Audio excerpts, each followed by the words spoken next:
Good afternoon everyone. Last time अपना waves में कितना हो गया था? String fixed at both ends and string free at one and, ये केसेस हो गए थे अपने। इनमें से कुछ डाउट है किसी को भी?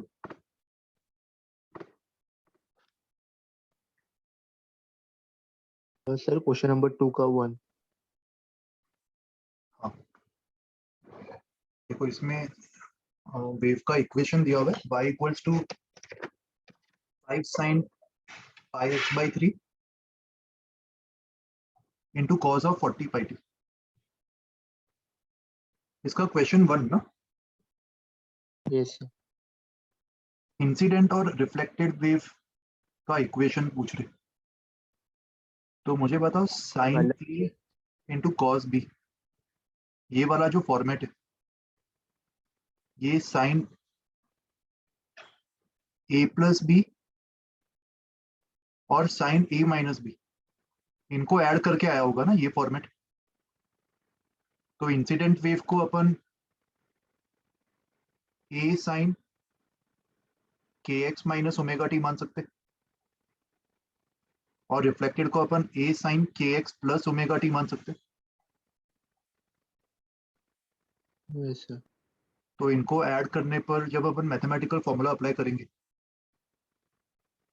तो ये इक्वेशन मिल जाएगा। इनको ऐड करने पर देख पा रहे हो, ये ऑब्जर्व कर पा रहे सर आंसर में अलग दिया है। हो? आंसर में शायद खाली प्लस माइनस का ही फर्क होगा। क्या दिया है आंसर की में? Sir amplitude -2।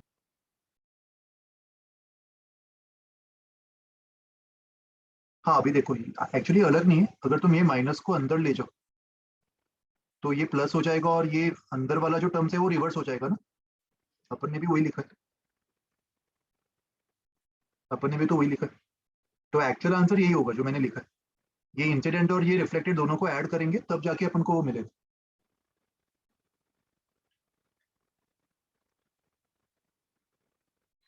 इनके सोल्यूशन में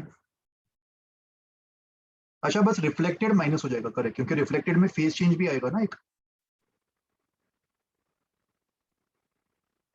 अगर तुम इस पे मैथमेटिकल एक्सप्रेशन अप्लाई करते हो, mathematical equation 2 sin a cos b, उसका ये फॉर्मूला होता है ना।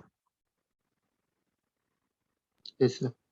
तो इस फॉर्मूला से अपन बोल सकते हैं कि अगर ये माइनस साइन आ रहा है जिस भी टर्म के उधर, वो वाला रिफ्लेक्टेड वेव होगा, क्योंकि रिफ्लेक्टेड वेव उल्टा हो जाता है जब वो फिक्स्ड एंड से रिफ्लेक्ट होता है। तो इसको रिफ्लेक्टेड और इसको इंसिडेंट बोल सकते हैं, राइट? Yes sir. और सर बता। Question number 3। एक क्वेश्चन नंबर 3 में एक रॉड है और 2 स्ट्रिंग्स है।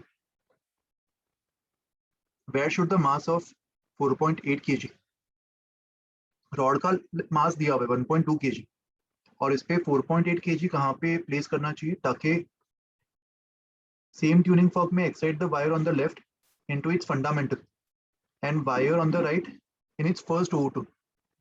तो ये फंडामेंटल फ्रीक्वेंसी होगा, एंड फर्स्ट ओवरटोन मतलब कौन सा हार्मोनिक? Second harmonic, right? तो इसको मैं 2 टाइम्स फंडामेंटल बोल सकता हूँ इस वायर का frequency. Yes sir. And frequency का फॉर्मूला क्या होता है? N v upon 2L। दोनों वायर्स का लेंथ सेम है, और v को अपन under root of t by mu लिख सकते हैं, right? Yes sir. And same tuning fork दोनों को एक्साइट करे तो दोनों के लिए फ्रीक्वेंसी भी सेम होगा, एल भी सेम है, और दोनों का म्यू भी सेम है, सेम टाइप के वायर्स है। तो कहना है इसे एन इंटू रूट टी दोनों के लिए सेम होना चाहिए। लेफ्ट वाले वायर का एन 1 है और उसका टेंशन T1 मान लेते हैं, राइट वाले का एन 2 है तो ये T2 हो जाएगा। दैट मीन्स लेफ्ट वाले में जो टेंशन है वो 4 टाइम्स राइट वाले का टेंशन होना चाहिए। इसमें अगर मैं टेंशन T मानूं तो इसमें टेंशन 40 होना चाहिए, और तुम्हें डिसाइड करना है कि तुम्हें वेट कहाँ पे अटैच करना चाहिए। तो अभी रोटेशनल इक्विलिब्रियम से हो जाएगा, सो यस सर। वेट को 40 के नजदीक अटैच करना पड़ेगा ना यहाँ पे कहीं। तो रोटेशनल इक्विलिब्रियम अप्लाई कर दो किसी भी पॉइंट के अबाउट, उससे तुम्हें एक्स मिल जाएगा। और कोई doubt?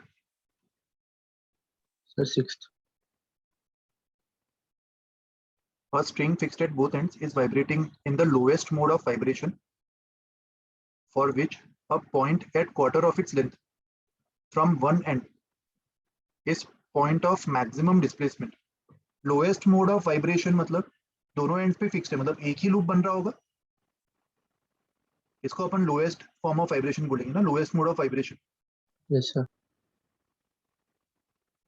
A point at quarter of its length from one end is a point of maximum displacement. शायद अपन डायग्राम सही नहीं बनाए. डायग्राम एक्चुअली ऐसा होगा, क्योंकि अगर ऐसा डायग्राम होता तो हाफ लेंथ पे एंटी नोड बनता ना L/2 पे. Yes, sir. बट सवाल में बोल रहे कि क्वार्टर पे एंटी नोड बन रहा है, तो एक्चुअल में डायग्राम ऐसा होगा, दो लूप्स बन रहे होंगे और पूरे का अगर मैं लेंथ L मान लूं तभी क्वार्टर ऑफ द लेंथ मतलब L/4 पे एंटी नोड मिल रहा होगा. ये ऑब्जर्व कर पा रहे? Yes, sir.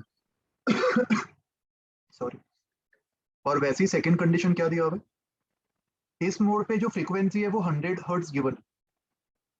What will be the frequency emitted when it vibrates in the next higher mode such that this point is again a point of maximum displacement? तो next possibility कब होगी? Next possibility तुम ये diagram से देख पा रहे हो, यहाँ पे कितने लूप्स बनते हुए दिखाई दे रहे? अच्छा, बट इसको आइडेंटिफाई कैसे करेंगे? अगर मान लो ये पता नहीं होता हमें तो मैथमेटिकली कैसे प्रूव कर सकते हैं? देखो,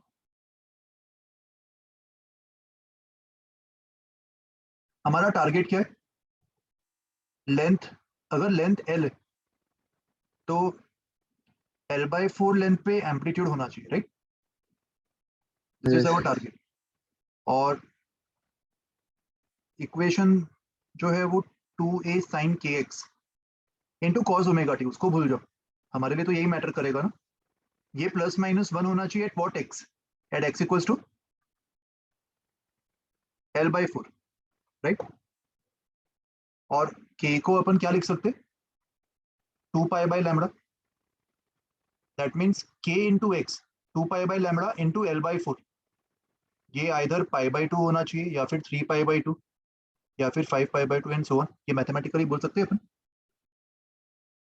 ये Yes. 4 और 2 cancel. That means L upon 2 lambda equals to half first case में. सेकेंड केस में L upon 2 lambda equals to 3 pi by 2. तो देखो फर्स्ट केस में L कितना आ रहा है? फर्स्ट केस में L लैम्बडा के इक्वल आ रहा है, मतलब दो लूप्स बनेंगे ना, एक लूप का लेंथ λ/2 होता है, तो Yes, अगर sir. L लैम्बडा है तो दो लूप्स बनेंगे. एंड सेकेंड केस में L कितना आ रहा है? अच्छा, पाई तो कैंसिल हो गया था. सेकेंड केस में L 3 लैम्बडा आ रहा है. दैट मीन्स कितने लूप्स बनेंगे? 6 लूप्स. 6. तो इससे प्रूव हो गया कि सेकेंड टाइम में सेकेंड केस में 6 लूप्स बन रहे होंगे और 6th मोड ऑफ वाइब्रेशन होगा, 6th हार्मोनिक. तो इससे सॉल्व हो जाएगा अभी आगे. Yes, sir. और कोई डाउट किसी को भी? अपना सोनोमीटर वाला पार्ट बाकी था ना इसमें? Yes, sir. हाँ बताओ. और सर जो क्वेश्चन नंबर 2 में जो फर्स्ट था, क्वेश्चन नंबर 2 में फर्स्ट, हाँ. और सर उसमें आपने बोला था माइनस तो कोई भी जगह हो सकता है ना, दोनों अपोजिट साइन होंगे. माइनस, हाँ दोनों कोई भी हो सकता है, करेक्ट. बट अपन को जो इक्वेशन दिया हुआ है उसी को सॉल्व करके अपन कैलकुलेट करेंगे ना, निकालेंगे. इस इक्वेशन से जो भी आंसर आएगा वही हमारे इक्वेशंस होंगे ना वेव्स के. Oh, yes, sir. ठीक है. So let's start the discussion of sonometer. देखो, सोनोमीटर एक ऐसा डिवाइस है जिसमें दो मूवेबल सपोर्ट्स है. B1 B2 are the movable supports. और ये एक वायर है जो यहाँ पे एक पुली से कनेक्टेड है और पुली के यहाँ पे एक मास कनेक्टेड है. तो इस मास का जो भी वेट होगा वो इस वायर के अंदर टेंशन होगा, राइट? टेंशन T को अपन एडजस्ट कर सकते हैं बाय एडजस्टिंग द वेट्स. ये लेंथ को भी अपन एडजस्ट कर सकते हैं बाय मूविंग दिस सपोर्ट्स. और ये वायर कैसा बिहेव करेगा? Wire fixed at both ends. Wire fixed at both ends इस कैटेगरी में आएगा. और वायर जिस मटेरियल से बना हुआ है उसका म्यू भी हमें पता होगा, लीनियर मास डेंसिटी. तो वायर का जो फंडामेंटल फ्रीक्वेंसी है उसको अपन एन वी बाई 12 में एन को 1 डाल दो तो v by 12 and v is under root of t by mu, ये वायर का फंडामेंटल फ्रीक्वेंसी होगा और बाकी सारे फ्रीक्वेंसीज इसी के मल्टीपल्स होंगे, n times v by 12 for integral multiples of n, n equals to 1 2 3 and so on. इसके करस्पॉन्डिंग हमें वायर के अलग अलग फ्रीक्वेंसीज मिल जाएंगे। रेजोनेंस कंडीशन के बारे में मैंने बताया था लास्ट टाइम हम लोग को, रेजोनेंस क्या होता है। No sir. अगर मान लो इस वायर को अगर मैं ट्यूनिंग फॉर्क से अटैच करूं, मतलब एक ट्यूनिंग फॉर्क का तो खुद का एक फ्रीक्वेंसी होगा राइट, एफ नॉट, और ट्यूनिंग फॉर्क को वाइब्रेट करवा के अगर मैं वायर से टच कर दूं और अगर ये एफ नॉट वायर के किसी भी फ्रीक्वेंसी से मैच हो गया तो इस मैचिंग को अपन बोलते हैं रेजोनेंस कंडीशन। स्टेटमेंट में ऐसा दिया रहेगा that the tuning fork is in resonance with third harmonic of the wire. Tuning fork is in resonance with third harmonic of wire मतलब वायर का जो थर्ड हार्मोनिक होगा एन को 3 डालने पर, उससे जो वायर का फ्रीक्वेंसी मिलेगा वो ट्यूनिंग फॉर्क की फ्रीक्वेंसी से मैच होगा। समझ में आया रेजोनेंस का मतलब? तो ये फॉर्मूला से अपन वायर्स के सारे फ्रीक्वेंसीज निकाल सकते हैं, ये सारे वायर्स के नेचुरल फ्रीक्वेंसी होंगे या फिर ये सारे वायर्स के हार्मोनिक्स होंगे, ऐसा भी बोल सकते हैं। और फॉर्मूला से हमें दिख रहा है that frequency is proportional to under root of tension, inversely proportional to root mu and inversely proportional to length. तो इसके अकॉर्डिंग तुम 3 लॉस डिफाइन कर सकते हो, the law of length, law of tension and law of mass. इसको अलग से याद रखने की जरूरत नहीं है, फॉर्मूला में ही आ गया ना ये चीज, तो अलग से बस यहाँ पे स्पेसिफाई किया हो। फॉर्मूला को देख के ही तुम ये सारे लॉस खुद से ही बोल सकते हो राइट। देखो आज मैं तुम्हें लिखने को टाइम नहीं दे रहा, मैं तुम्हें थोड़ा जल्दी फ्री कर दूंगा आज, क्योंकि आज अपना ट्रांसफर्स बेस वाला सिलेबस हो जाएगा एंड सिलेबस कंप्लीट करने के बाद मैं तुम लोग को कुछ क्वेश्चंस देने वाला हूँ प्रैक्टिस के लिए, वो तुम सॉल्व कर सकते हो। तुम लोग ने एक्सरसाइज 1 कर लिया था, जो एक्सरसाइज सेट 1 मैंने भेजा था वो पूरा हो गया, जिसमें सिंगल चॉइस मल्टीपल चॉइस सारे टाइप के क्वेश्चन थे। नहीं हुआ है तो बाद में सॉल्व कर देना। तो सोनोमीटर का सेटअप समझ में आ गया सबको? अपन ये सारे पैरामीटर्स को चेंज करके इसका फंडामेंटल फ्रीक्वेंसी भी एडजस्ट कर सकते हैं। तो इस पे बेस्ड क्वेश्चंस कैसे आते हैं देखो। Example 14, sonometer wire resonates with a given tuning fork forming 5 antinodes when a mass of 9 kg is suspended from the wire। resonates मतलब उसका 5th हार्मोनिक जो है वो मैच कर रहा होगा। अच्छा 5 एंटीनोड्स मतलब कौन सा हार्मोनिक, ये कैसे डिसाइड करेंगे? इसके लिए एक पैटर्न देखो। फर्स्ट हार्मोनिक मतलब फंडामेंटल, इसमें कितने एंटीनोड्स और कितने नोड्स दिखाई दे रहे? 2 nodes, 1 antinode. 2 nodes and 1 antinode। Second harmonic, second harmonic में 2 एंटीनोड्स और 3 नोड्स। तो ये पैटर्न अगर मैं कंटिन्यू करूं, मैं जनरलाइज कर सकता हूं, nth हार्मोनिक में जो नंबर ऑफ नोड्स होंगे वो n+1 होंगे एंड नंबर ऑफ एंटीनोड्स तो n ही होंगे ना इधर भी। दैट मीन्स किसी कंडीशन में अगर हमें दिख रहा है कि wire fixed at both ends, उसमें अगर 5 एंटीनोड्स है, इसका मतलब ये 5th हार्मोनिक में वाइब्रेट कर रहा होगा राइट। और 5th हार्मोनिक में वो कब वाइब्रेट कर रहा है? जब 9 kg मास सस्पेंडेड। तो फर्स्ट केस में जो टेंशन होगा वो 90 न्यूटन होगा और ट्यूनिंग फॉर्क का फ्रीक्वेंसी f मान लेते, तो ट्यूनिंग फॉर्क का ये जो फ्रीक्वेंसी है वो वायर के 5th हार्मोनिक से मैच कर रहा है। रेजोनेट्स मतलब मैच, तो इसको किसके इक्वल करेंगे? 5 इंटू वी बाई 2l, और v को under root of t1 by mu लिख दो अपॉन 2l। ये पहला कंडीशन आ गया। एंड सेकेंड केस में बोल रहे कि जब अपन 9 kg को एक दूसरे अननोन मास m से रिप्लेस कर रहे, तो वायर सेम ट्यूनिंग फॉर्क से वाइब्रेट कर रहा है। सेम ट्यूनिंग फॉर्क मतलब फ्रीक्वेंसी सेम होगा कि अलग होगा? एक ट्यूनिंग फॉर्क का फ्रीक्वेंसी एक ही हो सकता है, सेम फ्रीक्वेंसी रहेगा। और इस केस में वो 3 एंटीनोड्स बना रहे, तो अभी इस केस में कौन सा हार्मोनिक होगा? Third harmonic. तो इसी फ्रीक्वेंसी को अभी अपन थर्ड हार्मोनिक से मैच करवा देंगे, बट यहाँ पे टेंशन चेंज हो गया होगा। T2 को अपन क्या लेंगे? mg, म्यू सेम रहेगा, लेंथ सेम रहेगा, और T1 को 90 पुट कर देंगे और तो सर इन दोनों टेंशन को अलग कैसे है? क्या बोल रहे हो? हाँ सर, टेंशन अलग कैसे है? क्योंकि मास को रिप्लेस कर दिया ना। और सोनोमीटर में ये जो मास है यही डिसाइड करेगा कितना टेंशन होगा। तो फर्स्ट केस में जब 9 kg मास था तो टेंशन 90 न्यूटन था। सेकेंड केस में जब अननोन मास m है तो टेंशन mg हो गया होगा। Yes sir. तो इन दोनों को इक्वेट करके एल और म्यू तो कैंसिल हो जाएगा। तो इसको सॉल्व करके तुम्हें m की वैल्यू मिल जाएगी। ये अप्रोच समझ में आया सबको? ऐसे टाइप के सवाल आ सकते हैं sonometer. Okay,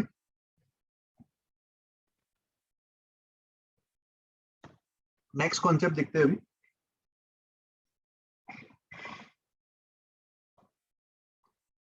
vibration of composite strings. Composite strings मतलब दो अलग स्ट्रिंग्स। ये मान लो ब्लू कलर का एक स्ट्रिंग है और उसको ग्रीन कलर के स्ट्रिंग से कनेक्ट किया हुआ है लेफ्ट में, लेफ्ट और राइट में। दोनों के लेंथ गिवन है L2 और L1। और दोनों का जो इंटरफेस है, दोनों का जो जॉइंट है, वो सवाल में नोड की तरह भी बिहेव कर सकता है और एंटी नोड की तरह भी, सवाल में दिया रहेगा। और दोनों ही वायर्स में स्टैंडिंग वेव्स का जो फ्रीक्वेंसी होगा वो सेम होना चाहिए, right? Frequency is same because frequency depends on the source. और सोर्स जनरली ट्यूनिंग फॉर्क रहता है। तो जिस ट्यूनिंग फॉर्क से मैं वेव्स प्रोड्यूस कर रहा हूँ उस ट्यूनिंग फॉर्क का जो भी फ्रीक्वेंसी एफ होगा वही सेम फ्रीक्वेंसी इन दोनों वायर्स के अंदर जनरेट होगा। और अगर मैं पॉइंट पी को नोड की तरह मान रहा हूँ केस वन में, तो दोनों वायर्स का बिहेवियर कैसा होगा? फ्री एट वन एंड या फिक्स्ड एट बोथ एंड्स? अगर मैं पॉइंट पी को नोड मान लूँ तो फिक्स्ड एट बोथ एंड्स होगा। और इट्स पॉसिबल कि वायर वन का n1th हार्मोनिक, वायर वन का n1th हार्मोनिक ये होगा n1v/2l1। और दोनों वायर्स में टेंशन भी सेम होगा, राइट? दोनों सीरीज में connected, so tension is also same. So wire one का n1th harmonic is n1/2l1 √t/μ1। और हम लोग अज्यूम करें कि वायर वन का n1th हार्मोनिक वायर टू के n2th हार्मोनिक से मैच हो रहा हो। बेसिकली अपन दोनों वायर्स के अंदर फ्रीक्वेंसी इक्वेट कर रहे हैं by matching some n1 with some n2। और n1 n2 दोनों ही इंटीजर्स होंगे। और इन दोनों का अपन रेशियो निकाल सकते हैं टर्म्स को रीअरेंज करने पर। सो मान लो सॉल्व करने पर अगर ये रेशियो 2:3 आ गया या 2:7 आ गया, सॉल्व करने पर अगर ये 2:7 आ गया, दैट मीन्स वायर वन का जो सेकेंड हार्मोनिक है that will be same as wire two का 7th हार्मोनिक। ये इसका मतलब होगा। और ये रेशियो को अपन 4:14 भी लिख सकते थे। तो वायर वन का 4th हार्मोनिक वायर टू के 14th हार्मोनिक से मैच हो जाएगा एंड सो ऑन। बट ऐसे सवालों में जनरली मेंशन रहेगा कि अपन को लोएस्ट पॉसिबल फ्रीक्वेंसीज निकालनी। तो अपन रेशियो को सबसे शॉर्टेस्ट फ्रैक्शन में एक्सप्रेस करेंगे एंड फाइनली ये रेशियो आने पर अपन ये कमेंट कर सकते हैं, जस्ट एन एग्जांपल। समझ में आया ये सब कुछ? Case one. एंड वैसे अगर केस टू में पॉइंट पी बाय चांस किसी सवाल में किसी सिचुएशन में एंटी नोड की तरह बिहेव करता है तो अपन एंटी नोड का फॉर्मूला अप्लाई कर देंगे। एंटी नोड में फंडामेंटली v/4l और उसके ऑड मल्टीपल्स, खाली यही हार्मोनिक्स पॉसिबल होंगे। तो 2n1 - 1th हार्मोनिक, इसको अपन 2n2 - 1th हार्मोनिक से मैच करवा देंगे। तो इसको भी सॉल्व करने पर हमें रेशियो मिल जाएगा। जो भी ये ऑड मल्टीपल्स होंगे उसका रेशियो मिल जाएगा। और रेशियो से अपन बोल पाएंगे कौन सा हार्मोनिक वायर वन का वायर टू के कौन से हार्मोनिक से मैच हो रहा है, राइट? ये कॉन्सेप्ट समझ में आया सबको? Any doubts? No sir. इसको एक एग्जांपल में अप्लाई करते हैं। लेट्स ट्राई वन एग्जांपल, उससे और बेटर समझ में आ जाएगा। मान लो एक एल्यूमिनियम वायर है और एल्यूमिनियम वायर का क्रॉस सेक्शनल एरिया दिया हुआ है और उसको एक स्टील वायर से कनेक्ट कर दिया of the same cross sectional area. तो ये एल्यूमिनियम मान लो, ये स्टील मान लो। दोनों का क्रॉस सेक्शनल एरिया दिया हुआ है 10⁻⁻6 मीटर स्क्वायर। और इन दोनों वायर्स को सोनोमीटर पे रखा हुआ है और 10 kg के वेट से अटैच किया हुआ है। मतलब दोनों वायर्स के अंदर टेंशन 100 न्यूटन होगा। वायर का टोटल लेंथ दिया हुआ है बिटवीन द ब्रिजेस 1.5 मीटर्स, और उसमें से एल्यूमिनियम का लेंथ 0.6 है। तो एल्यूमिनियम का अगर लेंथ 0.6 मीटर्स है, स्टील का लेंथ क्या होगा? 0.9 metres, right? Transverse vibrations are set up in the wire using an external source of variable frequency. Find the lowest frequency of excitation for which standing waves are formed. Lowest मतलब अपन सबसे कम से कम ratio लेंगे, उससे lowest frequency मिलेगा। और condition दिया है that the joint of the wire should be node, मतलब दोनों वायर्स कैसे बिहेव कर रहे हैं, फ्री एट वन एंड या fixed at both ends? Fixed at both. Fixed at both ends. और यहाँ पे अपन वही कॉन्सेप्ट लगाएंगे। मान लेते हैं कि एल्यूमिनियम का n1th harmonic of aluminium is matching with some n2th harmonic of steel, जो कि एक्सटर्नल फ्रीक्वेंसी के इक्वल होगा, एक्सटर्नल सोर्स फ्रीक्वेंसी के इक्वल होगा, और यही फ्रीक्वेंसी हमें कैलकुलेट करना। तो इसको कैलकुलेट करने के लिए डेंसिटीज भी गिवन है। ये डेंसिटीज का कौन सा इंफॉर्मेशन दिया हुआ है, लीनियर या वॉल्यूम? Volume. वॉल्यूम। बट मुझे बताओ वेव्स में कौन सा डेंसिटी यूज होता है वेव स्पीड में, लीनियर या वॉल्यूम? Wave Linear. स्पीड में तो लीनियर की जरूरत पड़ती है, तो हमें किसी तरह लीनियर भी निकालना होगा। Volume density is mass upon volume, and mass upon volume को mass upon area into length लिख सकते हैं। That means volume density into area will be m upon l, which is mu. तो म्यू अगर calculate करना है linear mass density, इसे calculate करने के लिए अपन वॉल्यूम डेंसिटी को क्रॉस सेक्शनल एरिया से मल्टीप्लाई कर सकते हैं। तो एल्यूमिनियम का जो लीनियर डेंसिटी है वो कितना होगा, उसका actual density into cross sectional area which is 10 to the power -6। ये आ जाएगा एल्यूमिनियम का लीनियर डेंसिटी। एंड स्टील का linear density 1.04 into 10 to the power 4, तो इसको 10.4 इंटू 10 टू द पावर 3 लिख दो, इंटू 10 टू द पावर -6। ये एल्यूमिनियम का, ये स्टील का। तो अगर एल्यूमिनियम का लीनियर डेंसिटी मैं म्यू मान रहा हूँ, स्टील का तुम देख पा रहे हो अपन 4 म्यू मान सकते, राइट? तो n1th हार्मोनिक ऑफ एल्यूमिनियम क्या होगा, n1 बाई 2l1, एल्यूमिनियम का length 0.6 into under root of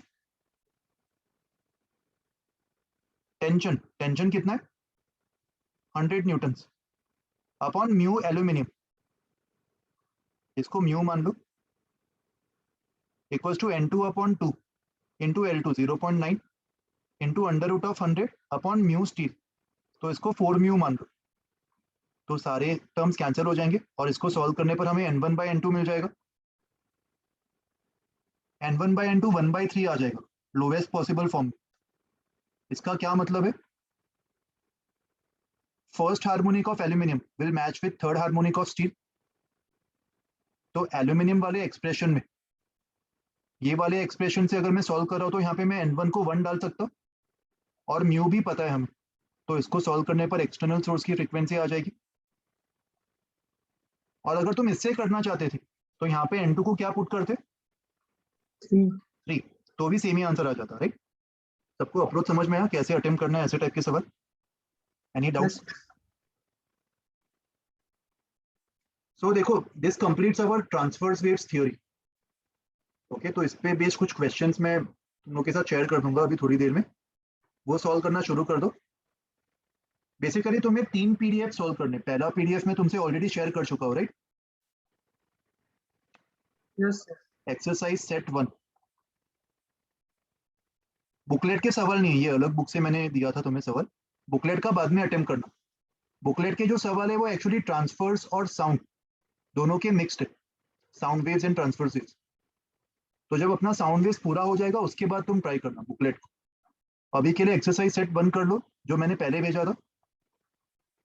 transverse waves का जो सेकेंड हाफ था उस पे बेस्ड एक्सरसाइज सेट 2 मैं तुमसे शेयर करूंगा। और HC वर्मा, इसके भी ट्रांसफर्स वेव्स के बहुत ही अच्छे सवाल है, इसको भी अटेम्प्ट करना। ओके, नेक्स्ट क्लास से अपन साउंड वेव स्टार्ट करेंगे, ठीक है? Any doubts, any queries? सब लोग कंफर्टेबल हो अभी तक जो पढ़ा उसमें, ट्रांसफर्स वेव्स में? Yes, sir. ठीक है, तो ये प्रैक्टिस करना शुरू कर दो एंड मेक श्योर कि तुम लोग ये एटलीस्ट नेक्स्ट वीक के एंड तक इसको खत्म कर दो, क्योंकि नेक्स्ट वीक तक तुम्हें साउंड वेव पे भी काफी सारे होमवर्क मिलना शुरू हो जाएंगे। ठीक है, तो आज का क्लास यहीं पे वाइंड अप करते हैं। मैं अभी तुम्हारे साथ 5 मिनट में पीडीएफ शेयर करो, तुम लोग अभी से सॉल्व करना शुरू कर सकते हो। ठीक है, ओके, चलो guys, bye everyone, take care. So notes ले दो. हाँ, मैं नोट्स भी अभी शेयर कर रहा हूँ इन 5 मिनट्स, तो नोट्स भी तुम लोग अभी कंप्लीट कर सकते हो। ठीक है, Okay. ओके, चलो बाय। Nice.